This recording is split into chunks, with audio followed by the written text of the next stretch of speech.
സംന്യാസാശ്രമധർമ്മവിധാത്രീം ബ്രഹ്മജ്ഞാനസുധാരസദാത്രീം സദ്ഗുരുരൂപധരാം സർവജ്ഞാം അമൃതാനന്ദമയീം പ്രണമാമി.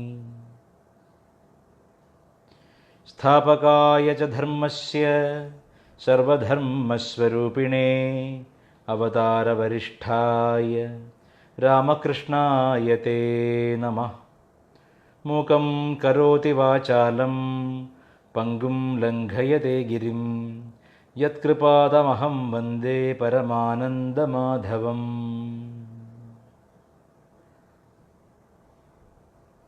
ശ്രുതിസ്മൃതിപുരാണാനാമാലയം കരുണാലയം നമാമി ഭഗവത്പാദശങ്കരം ലോകശങ്കരം.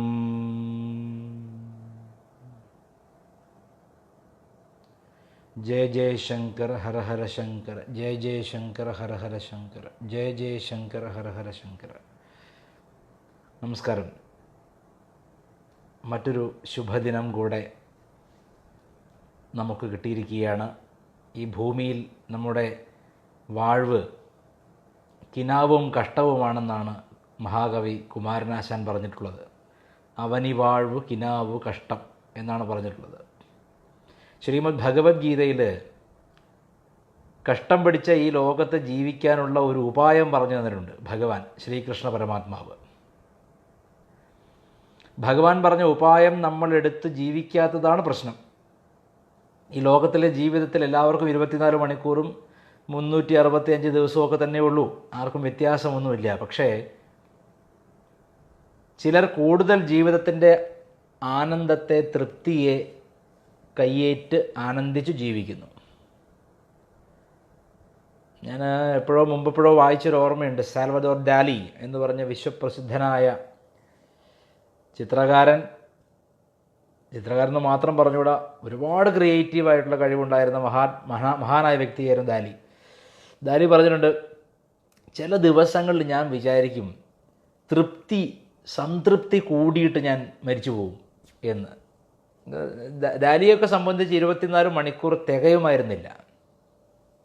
അദ്ദേഹത്തിൻ്റെ ക്രിയേറ്റിവിറ്റി, അത് വരയും അതുപോലെ തന്നെ സിനിമാ പ്രവർത്തനവും, അതുപോലെ അദ്ദേഹത്തിൻ്റെ ക്യാൻവാസിൽ അദ്ദേഹം സൃഷ്ടിച്ച ഒരു ലോകമുണ്ടായിരുന്നു.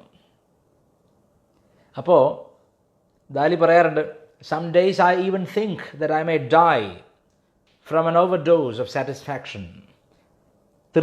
സംതൃപ്തിയുടെ ഒരു ഓവർഡോസ് കാരണം ചിലപ്പോൾ മരിച്ചു പോകുമെന്ന് ഞാൻ വിചാരിച്ചിട്ടുണ്ടെന്ന്. നമ്മളൊക്കെ എന്താ ചിന്തിക്കുക പൊതുവേ? ഡിപ്രഷൻ കൊണ്ട് ഞാൻ മരിച്ചു പോകുമെന്ന് പേടിക്കും, അല്ലെങ്കിൽ ദുഃഖം കൂടിയിട്ട് ഞാൻ മരിച്ചു പോകുമെന്ന് പേടിക്കും, അല്ലെങ്കിൽ വേദന കൊണ്ട് മരിച്ചു പോകുമെന്ന് പേടിക്കും, രോഗം കൊണ്ട് മരിച്ചു പോകുമെന്ന് പേടിക്കും. ദാലിയെപ്പോലുള്ള ആളുകൾ സാറ്റിസ്ഫാക്ഷൻ്റെ ഓവർഡോസ് കൊണ്ട് മരിച്ചു പോകുമെന്ന് പേടിക്കുന്നവരാണ്.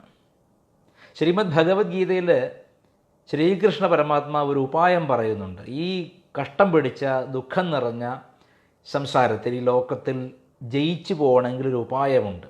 ആ ഉപായം എന്താണ്? ശ്രീകൃഷ്ണൻ പറയുകയാണ്, ഇമം പ്രാപ്യ ഭജസ്വമാം. അനിത്യം അസുഖം ലോകം ഇമം പ്രാപ്യ ഭജസ്വമാം. അർജുന, ഈ ലോകം അനിത്യമാണ്. ആർക്കും ഇവിടെ നിത്യതയില്ല. നശ്വരമാണെല്ലാം. അനശ്വരമായി ഒന്നും ഈ ലോകത്തില്ല. ഇത് കിനാവാണ്, അനിത്യമാണ്, അസുഖമാണ്. Problems keep on marching towards you every moment of your life. And the only solution is this. എന്താണ് സൊല്യൂഷൻ? ഇമം പ്രാപ്യ, ഇവിടെ ജനിച്ചു കഴിഞ്ഞാൽ, ഈ ലോകത്ത് വന്നു കഴിഞ്ഞാൽ, ഭജസ്വമാം, എന്നെ ഭജിച്ചു കൊള്ളുക. എന്നെ എന്ന് പറഞ്ഞത് സാക്ഷാൽ ഭഗവാൻ നാരായണനെ, ശ്രീ പരമേശ്വരനെ, മഹാദേവിയെ എന്തും വിചാരിക്കാം. ഈശ്വര വിശ്വാസത്തോടെ ഈശ്വര ഭജനം ചെയ്തുകൊണ്ട് ജീവിക്കാനാണ് ഈ ജന്മം കിട്ടിയിരിക്കുന്നത്. ഇപ്പോൾ ഈശ്വര ഭജനം ചെയ്യുക പറയുമ്പം പൊതുവെ നമ്മുടെ ഉള്ളിൽ ഒരു സംശയം വരും. ഏത് ഈശ്വരനെ ഭജിക്കണം? ഏത് ഈശ്വരനാണ് ഏറ്റവും മേലെ? കഴിഞ്ഞ ദിവസം ഒരു രസകരമായ ഫേസ്ബുക്ക് റൈറ്റപ്പ് അല്ല, ഒരു മറുപടി കൊടുത്താണ്. എൻ്റെ ഒരു സുഹൃത്താണ്. അദ്ദേഹം പറയുകയാണ്, ശരിക്കും ഏകദൈവമാണ് നല്ലത്.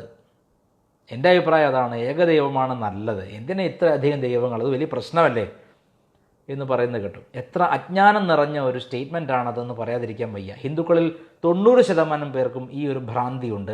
ഏകദൈവം എന്ന് പറഞ്ഞാൽ എന്തോ വലിയ കാര്യമാണ്. അതായത് കൂടുതൽ ചിന്തിക്കാൻ കഴിവില്ലാത്ത LKGയിലെ കുട്ടികൾക്ക് ഏറ്റവും ലളിതമായ ചില കാര്യങ്ങൾ പറഞ്ഞു കൊടുക്കുമ്പോൾ അതാണ് ഏറ്റവും പരമമെന്ന് PGക്ക് പഠിക്കുന്ന ഒരു കുട്ടി ചിന്തിക്കാൻ പാടില്ല. ഹിന്ദുധർമ്മം എന്ന് പറഞ്ഞാൽ LKG മുതൽ പോസ്റ്റ് ഡോക്ടറൽ റീസേർച്ച് വരെ സാധ്യമായ എന്ന് വെച്ചാൽ അത്തരത്തിൽ വളരെ വിപുലമായ സംവിധാനങ്ങളുള്ള തന്ത്രവും വേദവും തുടങ്ങിയ അനേകം പന്ഥാക്കളുള്ള ഒരു സംവിധാനമാണ്. ഇപ്പം ഏകദൈവ വിശ്വാസമാണ് നല്ലത്, അല്ലെങ്കിൽ ഏകദൈവമാണ് ശരി എന്ന് പറയുന്നത് എത്ര മണ്ടത്തരമാണ് ചിന്തിക്കൂ. എന്താ കാര്യം എന്ന് വെച്ചാൽ ഏകം എന്ന ശബ്ദം അനേകമില്ലെങ്കിൽ നിലനിൽപ്പില്ലാത്തതാണ്. ഒന്നിലധികം കാര്യങ്ങളില്ലെങ്കിൽ, ഒന്നിലധികം ദേവതകളില്ലെങ്കിൽ ഏകം എന്ന ചിന്ത പോലും ഉണ്ടാവില്ല. ഒന്ന് എന്ന ചിന്ത പലത് എന്ന ചിന്തയിൽ നിന്ന് ഉരുത്തിരിഞ്ഞതാണ്. അപ്പോൾ അതുകൊണ്ട് നമ്മുടെ ഏക ഈശ്വര വിശ്വാസം എന്താണ്? ഹിന്ദുധർമ്മത്തിലെ ഏക ഈശ്വര വിശ്വാസം എന്താണ്? അയ്യപ്പനും ഈശ്വരൻ തന്നെ, ഗുരുവായൂരപ്പനും ഈശ്വരൻ തന്നെ, സരസ്വതിയും ഈശ്വരൻ തന്നെ, ഭദ്രകാളിയും ഈശ്വരൻ തന്നെ, എല്ലാറ്റിലും നിറഞ്ഞിരിക്കുന്ന ഒന്ന്. മയി സർവമിതം പ്രോതം സൂത്രേ മണിഗണ ഇവ എന്ന് ശ്രീകൃഷ്ണ പരമാത്മാവ് ഗീതയിൽ പറയുന്നു. ഒരു മുത്തുമാല എടുത്തു കഴിഞ്ഞാൽ 100 മുത്ത് അതിലുണ്ടെങ്കിൽ 100 മുത്തും വ്യത്യസ്ത നിറങ്ങളിലുള്ളതാണെങ്കിൽ അവയെല്ലാം വേറെ വേറെ എന്ന് ധരിക്കുമെങ്കിലും അവ ഒരു മാലയായി നിൽക്കാൻ കാരണം അതിൻ്റെ എല്ലാം ഉള്ളിലൂടെ പോകുന്ന ചരടാണ്, നൂലാണ്, സൂത്രമാണ്. അതുപോലെ ഈ ലോകത്തിലെ വിഭാഗം ജനങ്ങളും നാനാവിധ ജീവജാലങ്ങളും സർവ്വചരാചരവും നമ്മൾ പ്രാർത്ഥിക്കുന്ന ദേവതകളും അടക്കം സകലതും ഒറ്റ ഒരു നൂലുകൊണ്ട് കോർത്തിരിക്കുകയാണ്. എല്ലാറ്റിലൂടെയും കടന്നു പോകുന്ന എസെൻഷ്യൽ ആണ്, യൂണിവേഴ്സൽ ആണ് നമ്മുടെ വൺ. അതേസമയത്ത് സെമിറ്റിക് മതങ്ങൾ, സെമിറ്റിക് എന്ന് പറഞ്ഞാൽ പലരുടെയും ധാരണ വേറെന്തോ വലിയ സംഭവമാണ്. സെമിറ്റിക് എന്ന് പറഞ്ഞാൽ ഭാഷാടിസ്ഥാനത്തിലുള്ള ഒരു വിഭജനം മാത്രമാണ്. ഇപ്പോൾ ഹീബ്രു, അറേബ്യൻ തുടങ്ങിയിട്ടുള്ള ആ ഭാഗത്തുള്ള അർമേരിയൻ ഭാഷകളൊക്കെ സംസാരിക്കുന്ന ആ ഒരു ജിയോഗ്രാഫിക്കൽ ലൊക്കേഷൻ പറയുന്നതാണ് സെമിറ്റിക് മതങ്ങൾ, സെമിറ്റിക് ഭാഷകളുടെ സംഘാതത്തിലുള്ള ഈശ്വര വിശ്വാസം, അവയിലിറങ്ങിയിട്ടുള്ള മതഗ്രന്ഥങ്ങളുടെ ഈശ്വര വിശ്വാസം എന്നാണ് അർത്ഥം. അപ്പോൾ അവരുടെ ചിന്താഗതിയിൽ ഈ ലോകത്തിന് ബാഹ്യമായ മറ്റൊരു ലോകത്തിൽ, സ്വർഗമെന്ന മറ്റൊരു ലോകത്തിൽ ഇരുന്നു കൊണ്ട് ഈ ലോകത്തെ സൃഷ്ടിക്കുകയും പരിപാലിക്കുകയും നശിപ്പിക്കുകയും ചെയ്യുന്ന ഒരു ദൈവമുണ്ടെന്നാണ്. അത് തെറ്റായ ചിന്താഗതി. നമ്മളെ സംബന്ധിച്ച്, ഭാരതീയരെ സംബന്ധിച്ച്, ഹിന്ദുക്കളെ സംബന്ധിച്ച് ഏകദൈവം എന്ന്, ഈ ഏകേശ്വരൻ, ദൈവം എന്ന വാക്ക് പോലും അവിടെ പര്യാപ്തമല്ല. നമ്മളെ സംബന്ധിച്ച് എന്താണ്? എല്ലാറ്റിലൂടെയും കടന്നു പോകുന്ന ഒന്ന്. അതുകൊണ്ടാണല്ലോ നമ്മൾ ഹിന്ദുക്കളെ പരസ്പരം കാണുമ്പോൾ നമസ്തേ, നമഃശിവായ, ഹരി ഓം എന്നൊക്കെ പറയാൻ കാരണം എന്താണ്? എല്ലാറ്റിലും ആ പരമം ആയിട്ടുള്ള പൊരുൾ കുടികൊള്ളുന്നു. ആ ഒന്നായ പൊരുളാണ് നമ്മൾ ആരാധിക്കുന്നത്. അത് ഗുരുവായൂരപ്പനിലൂടെയും നേടിയെടുക്കാം, അയ്യപ്പനിലൂടെയും നേടിയെടുക്കാം, ഭദ്രകാളിയിലൂടെയും നേടിയെടുക്കാം. ഇനി ഇതൊന്നുമില്ലാതെ വേദാന്ത വിചാര സാധന കൊണ്ട് സാധിക്കാം. അങ്ങനെയുള്ള ഏക ഈശ്വര വിശ്വാസമാണ് ഹിന്ദുവിനുള്ളത്. മറ്റേത് പ്രമാണമല്ല. ലോകത്തിന് ബാഹ്യമായി സ്വർഗത്തിലിരുന്നു കൊണ്ട് ശിക്ഷിക്കുകയും രക്ഷിക്കുകയും ചെയ്യുന്നൊരു ദൈവമെന്ന സങ്കല്പം ബാലമനസ്സുകൾ, ശിശു മനസ്സുകൾക്ക് ഒരു പക്ഷേ പഥ്യമായിരിക്കാം. പക്ഷേ പഠിച്ചു വരുമ്പോൾ അത് വങ്കത്വമാണെന്ന് ബോധ്യപ്പെടും. ഞാൻ പറഞ്ഞത് ഇന്ന് പറയാൻ കാരണം, ഈ ലോകത്ത് വന്ന് ജനിച്ചു കഴിഞ്ഞാൽ എങ്ങനെ ജീവിക്കണമെന്ന് പറയുന്ന ഗ്രന്ഥമാണ് വേദം. ആ വേദത്തിൻ്റെ താത്പര്യ നിർണയ ഭൂമികയാണ് വേദാന്ത ശാസ്ത്രം, ഉപനിഷത്തുക്കൾ. ആ ഉപനിഷത്തുക്കളെ മുഴുവൻ അറ്റിക്കുറുക്കിയതാണ് ഭഗവത്ഗീത എന്ന് പറയുന്നത്. ശ്രീമദ് ഭഗവത്ഗീതയുടെ ഉപോദ്ഘാത സമയത്ത് അതിൻ്റെ ഇൻട്രൊഡക്ഷനിൽ, പ്രഫസിൽ ആചാര്യസ്വാമികൾ പറയുന്നുണ്ട്, ഇതം ഗീതാശാസ്ത്രം സമസ്ത വേദാർത്ഥ സാരസ്വരൂപം, അതായത് സാരസംഗ്രഹഭൂതം ദുർവിജ്ഞേയാർത്ഥം. ഈ ഗീത എന്ന് പറയുന്നത് സമസ്ത വേദത്തിൻ്റെയും സാരം കടഞ്ഞെടുത്തതാണ്.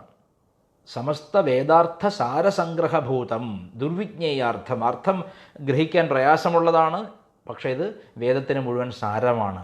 ആ ഗീതയിൽ പറഞ്ഞിരിക്കുന്നത് അനിത്യം അസുഖം ലോകം. This world is transitory in nature, this world is not perennial, this world will perish, but there is one way out. What is it?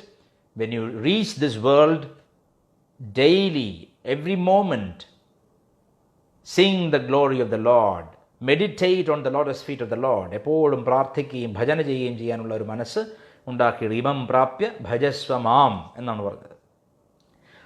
നമ്മുടെ കുലശേഖര പെരുമാളുടെ, ആഴ്വാരുടെ അടുത്ത ശ്ലോകം നിഷ്കാമ ഭക്തിക്ക് വേണ്ടിയുള്ള പ്രാർത്ഥനയാണ്. അത് ഈ പറഞ്ഞോട് ബന്ധപ്പെട്ടതാണ്.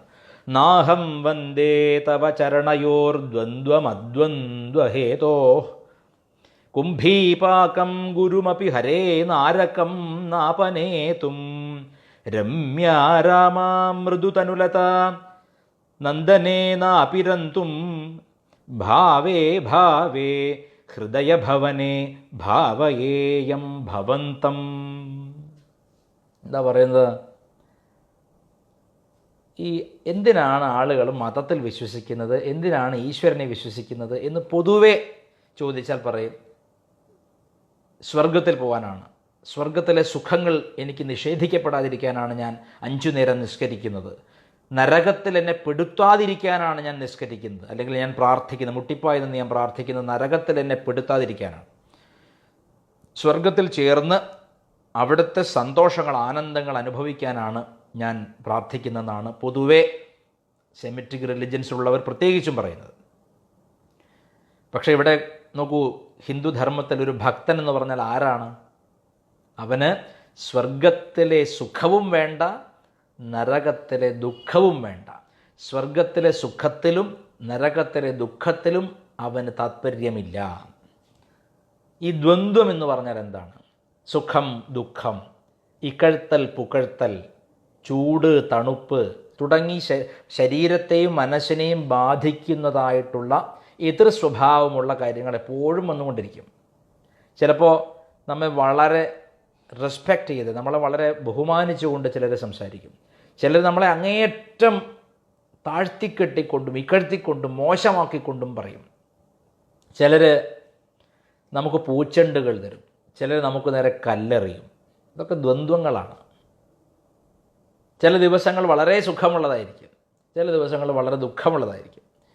ചിലപ്പോൾ വളരെ തണുത്ത കാലാവസ്ഥയായിരിക്കും, ചിലപ്പോൾ ചൂട് കാലാവസ്ഥയായിരിക്കും. അങ്ങനെ ദ്വന്ദ്വങ്ങൾ വന്നുകൊണ്ടേയിരിക്കും ജീവിതത്തിൽ. ദ്വന്ദ്വമാണ് ഈ ലോകം. ഈ ലോകം എന്ന് പറഞ്ഞാൽ തന്നെ രണ്ടുള്ളതാണ്. അപ്പോൾ ഈ ദ്വന്ദ്വങ്ങളെ അതിജീവിക്കാൻ എന്ത് ചെയ്യണം? തപസ് ശീലിക്കണം. യോഗശാസ്ത്രം നമുക്കറിയാം പതഞ്ജലി മഹർഷിയാൽ വിരചിതമാണ്. ലോകം മുഴുവൻ ഇന്ന് യോഗശാസ്ത്രത്തെ മാനിക്കുന്നു. യോഗശാസ്ത്രത്തിൽ പതഞ്ജലി മുനി എഴുതിയ യോഗശാസ്ത്രത്തിന് യോഗസൂത്രങ്ങൾക്ക് സാക്ഷാൽ വ്യാസാചാര്യർ ഭാഷ്യം എഴുതിയിട്ടുണ്ട്. ആ ഭാഷ്യത്തിൽ ഒരിടത്ത് വ്യാസാചാര്യർ പറയുന്നുണ്ട്, ദ്വന്ദ്വസഹനം തപഃ. എന്താണ് തപസ് എന്ന് ചോദിച്ചാൽ വ്യാസാചാര്യർ ഭാഷ്യത്തിൽ പറയുകയാണ്, ദ്വന്ദ്വസഹനം തപഃ. ഈ ദ്വന്ദ്വങ്ങളെ, ഇക്കഴ്ത്തൽ പുകഴ്ത്തൽ, സുഖം ദുഃഖം, ചൂട് തണുപ്പ് തുടങ്ങി നമുക്ക് എതിരായി വരുന്നതും അനുകൂലമായി വരുന്ന രണ്ടിനെയും സമമായി കണ്ട്, സുഖത്തിൽ അമിതമായി ആഹ്ലാദിക്കാതെയും ദുഃഖത്തിൽ അമിതമായി തളരാതെയും രണ്ടിനെയും സമഭാവനയോടെ ഇക്വാനമിറ്റിയോടെ കണ്ട് ജീവിതത്തിൽ പ്രശാന്തി അനുഭവിക്കുന്നവനാണ് യോഗി എന്ന് പറയുന്നു, തപസ്വി എന്ന് പറയുന്നു. ഇവിടെ നോക്കൂ, ശ്രീകൃഷ്ണ പരമാത്മാവിൻ്റെ ഭക്തനായ കുലശേഖര പെരുമാൾ പറയുകയാണ്, നാഹം വന്ദേ തവ ചരണയോർ ദ്വന്ദ്വം അദ്വന്ദ്വഹേതോ. ദ്വന്ദ്വങ്ങളെ ഇല്ലാതാക്കുന്ന, അതിന് കാരണമായിരിക്കുന്നത് അവിടുത്തെ പാദങ്ങളാണ്, 2 പാദങ്ങളാണ്. ഞാൻ അവിടുത്തെ പാദങ്ങളെ വന്ദിക്കുന്നത് എനിക്ക് സുഖം വരണമെന്ന് ആഗ്രഹിച്ചിട്ടല്ല, എനിക്ക് പുരുഷാർത്ഥങ്ങളിൽ താല്പര്യമില്ല, എനിക്ക് കുംഭീഭാഗ നരകത്തിലിട്ടിട്ട് പുഴുങ്ങിയെടുക്കുന്നതിൽ പേടിയുമില്ല, നരകത്തിൽ പോകാൻ എനിക്ക് പേടിയുമില്ല, സ്വർഗത്തിൻ്റെ സുഖത്തോട് താല്പര്യവുമില്ല. അവിടെ രമ്യാരാമ മൃദു തനുലത, നല്ല സുന്ദരികളായ, നല്ല തിളങ്ങുന്ന ശരീരമുള്ള, മൃദുവായ ശരീരമുള്ള സുന്ദരികളായ അപ്സരസ്സുകളോടൊത്ത് രതിക്രീഡകളിൽ ഏർപ്പെടാനുള്ള ഓഫറിൽ എനിക്ക് താല്പര്യമില്ല. സ്വർഗം പലപ്പോഴും അങ്ങനെയാണ്, വിഡ്ഢിത്തം നിറഞ്ഞതാണ്. മതഗ്രന്ഥങ്ങളൊക്കെ എടുത്ത് വായിച്ചാൽ ചിരിച്ച് നമ്മുടെ പണി തീർന്നു പോകും. കാരണം ദൈവം ഒരുക്കി വെച്ചിരിക്കുന്നത് ഉയർന്ന മുലകളുള്ള സുന്ദരികളെ, അല്ലെങ്കിൽ വെളുത്ത സുന്ദരികളെയൊക്കെയാണ്. കറുത്തവരൊന്നും അവിടെ ഇല്ല, കറുത്തവർ, കാണാൻ കൊള്ളാത്തവർ ഒന്നും അവിടെ ഇല്ല. ദൈവത്തിൻ്റെ സ്വർഗത്തിലെല്ലാം സുന്ദരികളാണ്, ഉയർന്ന മുലകളുള്ളവരാണെന്നൊക്കെ എഴുതി വെച്ചിട്ടുണ്ട്. അപ്പോൾ അവരെയൊക്കെ കണ്ടിട്ട് ആ ഓഫർ കൊടുത്തിട്ടാണ് നമ്മൾ പല ആളുകളും ആ മതങ്ങളിൽ ചേർന്ന് ആ സ്വർഗത്തിൽ പോകണം, അവിടെ ഈ സുന്ദരികളോടൊത്ത് രമിക്കണം, അവിടെ മദ്യപ്പുഴയിൽ കുളിക്കണം എന്നൊക്കെ ശരീരത്തിൻ്റെ സുഖത്തിൻ്റെ തുടർച്ച ആഗ്രഹിച്ചുകൊണ്ടാണ് ഈശ്വരനിൽ പോലും വിശ്വസിക്കുന്നത്. 1 2 ദൈവം എന്നുള്ളത് പോട്ടെ, ഈ വിശ്വാസം ഇതിനെ അടിസ്ഥാനപ്പെടുത്തിയിട്ടാണ്. എന്തിനാണ് ഇവനെ വിശ്വസിക്കുന്നത്? ഇവനെ വിശ്വസിക്കുന്നത് ഈ സ്വർഗം കിട്ടാനാണ്, സുന്ദരികളോടൊത്ത് രതിക്രീഡയിൽ ആറാടാനും, സ്വർണ്ണക്കട്ടിൽ കിടക്കാനും, വീഞ്ഞു കുടിക്കാനും, മദ്യപ്പുഴയിൽ ചാടി ഒഴുകാനും ഒക്കെ വേണ്ടിയിട്ടാണ്. പക്ഷേ നമുക്കത് ഒട്ടും താല്പര്യം ഉണ്ടാക്കുന്നില്ല. കാരണം അതിലേറെ ആനന്ദം ഉള്ളിൽ നിന്ന് തരുന്നത് ഹരിയുടെ പാദഭജനമാണ്. അതാണ് ഇവിടെ പറയുന്നത്, രമ്യകളായ അതിസുന്ദരികളായ അപ്സര സ്ത്രീകളെ എനിക്ക് താല്പര്യമില്ല ഭഗവാനെ, എനിക്ക് ഒറ്റ പ്രാർത്ഥനയേ ഉള്ളൂ. ഞാൻ എന്താ പ്രാർത്ഥിക്കണേ? ഭാവേ ഭാവേ ഓരോ ബേർത്ത് ആഫ്റ്റർ ബേർത്ത്, ഓരോ ജന്മം കഴിയുമ്പോഴും, എത്ര ജന്മം എടുക്കേണ്ടി വന്നാലും, നരകത്തിൽ കൊണ്ടിട്ടാലും സ്വർഗത്തിൽ പോയി പെട്ടാലും എവിടെ പോയാലും എനിക്ക് അവിടുന്ന് എൻ്റെ ഹൃദയത്തിൽ സ്ഥിരതാമസം ചെയ്യണം. ഹൃദയഭവനേ ഭാവയേയം ഭവന്തം. അവിടുത്തെ ശ്രീപാദങ്ങളെ അവിടുത്തെ എൻ്റെ ഹൃദയത്തിൽ നിരന്തരം എനിക്ക് ധ്യാനിക്കാൻ സാധിക്കണം. മറ്റൊന്നും എനിക്ക് ആവശ്യമില്ല. എനിക്ക് വേണ്ടത് നിഷ്കാമഭക്തി. നിഷ്കാമഭക്തി പറഞ്ഞാൽ ഇതാണ്. സകാമഭക്തി എന്താണ്? എനിക്ക് സ്വർഗം വേണം, അതുകൊണ്ട് നിന്നെ ഭജിക്കുന്നു. എനിക്ക് നരകത്തിൽ പോവണ്ട, അതുകൊണ്ട് നിന്നെ ഭജിക്കുന്നു. എൻ്റെ ഇഷ്ടത്തിനും അനിഷ്ടത്തിനും അനുസരിച്ചുള്ള ഈശ്വര ഭജനത്തെയാണ് സകാമഭക്തി എന്ന് പറയുന്നത്. ഇവിടെ നിഷ്കാമഭക്തി ഉയർന്ന തരം ഭക്തിയാണ് കുലശേഖരാൾവാർ ഭഗവാനോട് കാണിക്കുന്നത്. സ്വർഗത്തിനു വേണ്ടിയും നരകത്തിനു വേണ്ടിയുള്ള ഭക്തി അല്ലെങ്കിൽ പ്രാർത്ഥന, ഈശ്വരവിശ്വാസമൊക്കെ മൂന്നാം കടയാണെന്നാണ് പറഞ്ഞു വെക്കുന്നത്. ഭാവേ ഭാവേ ഹൃദയഭവനേ, birth after birth, may I meditate on thy lotus feet O lord Hari എന്ന് പറയാണ്, പ്രാർത്ഥിക്കുകയാണ്. അടുത്ത ശ്ലോകം, സമയക്കുറവുകൊണ്ട് അടുത്ത ശ്ലോകത്തെ വേഗം പോവാണ് കേട്ടോ. അടുത്ത ശ്ലോകം, നാസ്ഥാധർമ്മേ ന വസുനിചയേ നൈവ കാമോപഭോഗേ യദ്യദ്ഭവ്യം ഭവതു ഭഗവൻ പൂർവകർമാനുരൂപം ഏതത് പ്രാർത്ഥ്യം മമ ബഹുമതം ജന്മജന്മാന്തരേപി ത്വത്പാദാംഭോരുഹ യുഗഗത നിശ്ചല ഭക്തിരസ്തു. അടുത്ത ശ്ലോകം പറയുകയാണ്. എന്താണ്? വളരെ രസകരമായിട്ടുള്ള അടുത്ത ശ്ലോകം പറയുന്നത്, എനിക്ക് നിഷ്കാമഭക്തി മാത്രമല്ല വേണ്ടത്, സ്ഥിരഭക്തി, സുസ്ഥിരഭക്തി, perennial devotion, unflinching devotion, stable devotion, ഒരിക്കലും ഇളകാത്ത അചഞ്ചലാ ഭക്തി. നിഷ്കാമഭക്തി മാത്രമല്ല, സുസ്ഥിരഭക്തി, അചഞ്ചല ഭക്തിയാണ് എനിക്ക് വേണ്ടത്. ഇവിടെ പറയുകയാണ്, നാസ്ഥാധർമ്മേ ന വസു നിചയേ. നമുക്കറിയാം, മനുഷ്യൻ്റെ ജന്മത്തിൽ 4 പുരുഷാർത്ഥങ്ങളാണ്: ധർമ്മം, അർത്ഥം, കാമം, മോക്ഷം. ഈ 4 പുരുഷാർത്ഥങ്ങളിൽ എനിക്ക് താല്പര്യമില്ല. എനിക്ക് മോക്ഷം പോലും വേണ്ട. ധർമ്മത്തിൽ എനിക്ക് താല്പര്യമില്ല. എനിക്ക് വസു നിചയേ എന്ന് പറഞ്ഞാൽ എനിക്ക് വെൽത്ത്, ഭൂമിയിലുള്ള പ്രോസ്പെരിറ്റി, റിച്ചസ്, ഭൂമിയിലെ സൗകര്യങ്ങൾ, പിന്നെ അല്ലെങ്കിൽ സ്വർഗത്തിലെ സൗകര്യങ്ങൾ, രണ്ടിലും താല്പര്യമില്ല. എനിക്ക് റിച്ചസ് വേണ്ട, വസു നിചയേ വേണ്ട. നൈവ കാമോപഭോഗേ, എനിക്ക് സ്വർഗത്തിൽ നിന്ന് ലഭിക്കുന്ന സുഖ സൗകര്യങ്ങൾ, കാമപൂർത്തികൾ, ഭൂമിയിൽ നിന്ന് ലഭിക്കുന്ന കാമോപഭോഗങ്ങൾ, അതും വേണ്ട. പിന്നെ എന്താ എനിക്ക് വേണ്ടത്? പിന്നെ വേറൊന്ന് പറയുന്നത്, യദ്യത് ഭവ്യം ഭവതു ഭഗവൻ. ഭഗവാനെ, എൻ്റെ പൂർവ്വകർമാനുരൂപമായി വന്നു ചേരുന്ന എന്തെല്ലാം കർമ്മഫലങ്ങളുണ്ടോ അതൊക്കെ ഞാൻ സഹിച്ചോളാം. ഞാൻ പൂർവ്വജന്മങ്ങളിൽ ചെയ്തു പോയിട്ടുള്ള തെറ്റുകളുടെ പിന്നെ പാപത്തിൻ്റെ ഫലം ഞാൻ അനുഭവിച്ചോളാം. അതിൽ സുഖം വന്നു ചേർന്ന അതും ഞാൻ അനുഭവിച്ചോളാം. എനിക്ക് ഒന്നിലും പക്ഷേ ഇത് വേണമെന്നൊരാഗ്രഹമില്ല. വന്നു ചേരുന്നതിനെ ഞാൻ സ്വീകരിക്കുന്നു. എനിക്കതിൽ യാതൊരു വേറെ ദൃഷ്ടിയുമില്ല. ഇവിടെ ഭഗവൻ എന്ന് വിളിച്ചിരിക്കുന്നു. ഭഗവാൻ ആരാണ്? ഭഗവതി ആരാണ്? ഭഗവാൻ, ഭഗവതി? ഭഗം എന്ന് പറഞ്ഞാൽ എന്താണ്? 6 കാര്യങ്ങളാണ് ഭഗം. എന്തൊക്കെയാണ് 6 കാര്യങ്ങൾ? ഷഡ് ഐശ്വര്യങ്ങളാണ് ഭഗം. ഐശ്വര്യ, വീര്യ, കീർത്തി, ശ്രീ, ജ്ഞാന, വൈരാഗ്യങ്ങൾ. ഐശ്വര്യ, വീര്യ, കീർത്തി, ശ്രീ, ജ്ഞാന, വൈരാഗ്യങ്ങൾ ചേർന്നയാളാണ് ഭഗവാൻ അല്ലെങ്കിൽ ഭഗവതി. മനുഷ്യരിൽ ഇത് ഏതെങ്കിലും ഒന്ന് കുറഞ്ഞിരിക്കും, ഒന്നെങ്കിലും ഉണ്ടായാൽ ഭാഗ്യം. ഇനി കുറേ ഉള്ളവരാണെങ്കിൽ തന്നെ ഒന്നെങ്കിലും കുറഞ്ഞിരിക്കും. ഇപ്പോൾ അതുകൊണ്ടാണ് ശ്രീമാൻ ബ്രഹ്മശ്രീ ഓട്ടൂർ ഉണ്ണി നമ്പൂതിരിപ്പാട് മാതാ അമൃതാനന്ദമയി ദേവിയുടെ അഷ്ടോത്തര ശതനാമാവലി എഴുതിയപ്പോൾ അതിലൊരു മന്ത്രം എഴുതി, ഓം ഐശ്വര്യ വീര്യ കീർത്തി ശ്രീജ്ഞാന വൈരാഗ്യ വേശ്മനേ നമഃ. അമ്മയെപ്പറ്റി പറയുകയാണ്, ഈ 6 ഗുണങ്ങളും തികഞ്ഞിരിക്കുന്ന അമ്മയ്ക്ക് നമസ്കാരം, ഭഗവതിക്ക് നമസ്കാരം എന്നാണ് അതിൻ്റെ ചുരുക്കം. ഓം ഭഗവത്യൈ നമ എന്ന് പറയുന്നതിന് പകരം വിശദീകരിച്ച് അദ്ദേഹം എഴുതിയിരിക്കുകയാണ്, ഓം ഐശ്വര്യ വീര്യ കീർത്തി ശ്രീജ്ഞാന വൈരാഗ്യ വേശ്മനേ നമഃ എന്ന് പറഞ്ഞിരിക്കുകയാണ്. ഇവിടെ കുലശേഖര പെരുമാളും ചോദിക്കുന്നത് എന്താണ്? എനിക്ക് വേണ്ടത് ഈ ധർമ്മവും വേണ്ട, അർത്ഥവും പണവും വേണ്ട, വസുനിചയം, കാമഭോഗങ്ങൾ, കാമം വേണ്ട, എനിക്ക് മോക്ഷം പോലും വേണ്ട ഭഗവാനെ. എനിക്ക് വേണ്ടത് എന്താണ്? ഏതത് പ്രാർത്ഥ്യം, എന്താ പ്രാർത്ഥ്യം? This is the only thing. എന്താണ്? That deserves to be prayed for. പ്രാർത്ഥിക്കാൻ യോഗ്യമായ ഒരേ ഒരു കാര്യം ഞാൻ കാണുന്നത്, പ്രാർത്ഥ്യം എന്ന് പറഞ്ഞാൽ പ്രാർത്ഥനാ യോഗ്യമായത്. എന്താണ്? മമ ബഹുമതം. ബഹുമതം എന്ന് പറഞ്ഞാൽ എനിക്ക് ഏറ്റവും എനിക്ക് ഏറ്റവും ഡിലക്റ്റബിളായിട്ട് തോന്നുന്നത്, എനിക്ക് ഏറ്റവും ശരിയെന്ന് തോന്നുന്നത് ഇതാണ്. എന്താണ്? അചഞ്ചലമായ ഭക്തി മാത്രമാണ് പ്രാർത്ഥ്യമായി എനിക്ക് തോന്നുന്നത്.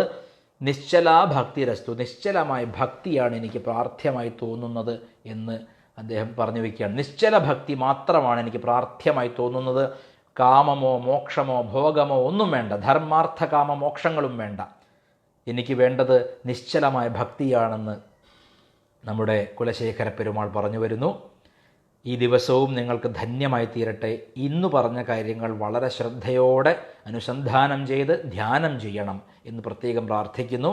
പിന്നെ പലർക്കും പല ധാരണയുണ്ട് ധ്യാനത്തെപ്പറ്റി. ചിലർ ചിന്തിക്കുന്നത് ഈ യോഗശാസ്ത്രപ്രകാരമുള്ള ധ്യാനം മാത്രമാണ് ധ്യാനം എന്നാണ്. അങ്ങനെയല്ല. തന്ത്രശാസ്ത്രത്തിലും വേദാന്തശാസ്ത്രത്തിലും വ്യത്യസ്തങ്ങളായ ധ്യാനങ്ങളെ പറയുന്നുണ്ട്. തന്ത്രശാസ്ത്രപ്രകാരം ദേവതയുടെ രൂപത്തെ 24 മണിക്കൂറും തൈലധാര പോലെ സ്മരിക്കുക തന്നെയാണ് ധ്യാനം. അപ്പോൾ തന്ത്രശാസ്ത്രപ്രകാരം നമ്മൾ ഏത് ദേവതയാണോ ഉപാസിക്കുന്നത് ആ ദേവതയുടെ മന്ത്രപുരസ്ചരണത്തോടു കൂടെ ആ ദേവതയെ 24 മണിക്കൂറും ഉള്ളിൽ കൊണ്ടു നടക്കുക, സദാ നിരന്തരം പ്രാർത്ഥിക്കുക, സദാ നിരന്തരം ജപിക്കുക എന്നുള്ളത് തന്നെയാണ് ധ്യാനം. അപ്പോൾ അതിലേക്ക് എല്ലാവരും മനസ്സെത്തട്ടെ എന്ന് പ്രാർത്ഥിക്കുന്നു. ഹര ഹര മഹാദേവ്.